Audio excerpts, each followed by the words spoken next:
You know, so yeah, you said you had a story about right before I went home. Like them type of people you talk about, like people that you said you ain't tell nobody you was coming home. No.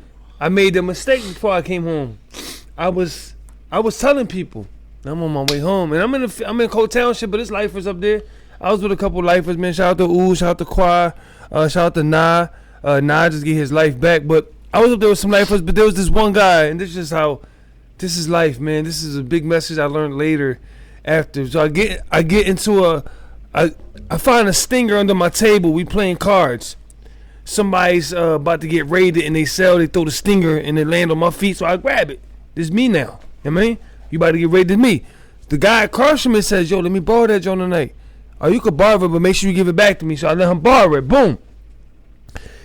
When I asked him for it 2 or 3 days later, he let somebody else borrow it. So when I go to them, like, yo, such and such that you the, he like, no, they took that joint, bro. Like, they raided the cell, they took that joint. So I'm like, damn. So I'm like, damn, such and such on some nut shit, right? Cool, left it alone, right? Boom. We go to the yard one day. I'm leaving in like a week. The guy calls me over like, yo, bro, such and such said you said I was a nut. I'm like, bro, I'm about to go home, bro. I ain't worrying about that stinger and none of that. He like, nah, bro, you owe me a fair one for that, bro. I'm like, bro, this is my friend. Like, bro, I'm about to go home, bro. I go home. Excuse me. I go home next week, bro.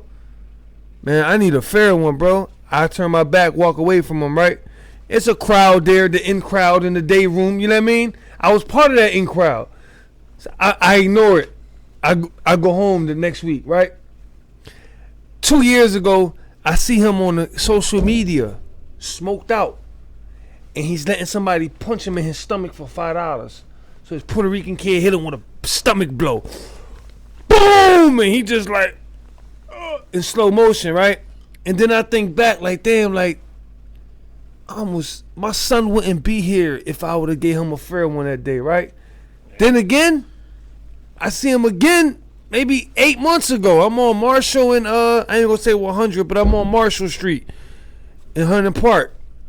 And I'm parked up taking care of the block. You know, it's like I got a clientele out there, 10, 15 people that always buy it from me. And he walks up the block and he's conversating with one of my folks that if I would have said, yo, smack him in his face for me, man. It's some personal shit. Knock him on his ass real quick. He would have did it for me. But I see him smoked out, looking bad. And I tell my man next to me, like, yo, bro, upstate, he almost sent me back, man. He almost sent me back. I look at him now like I'm not even mad. You know what I mean? And it's just life trying to show me, like, it's good to just let some shit slide sometimes, man. Yo, nah, that's just how it works, man. Like,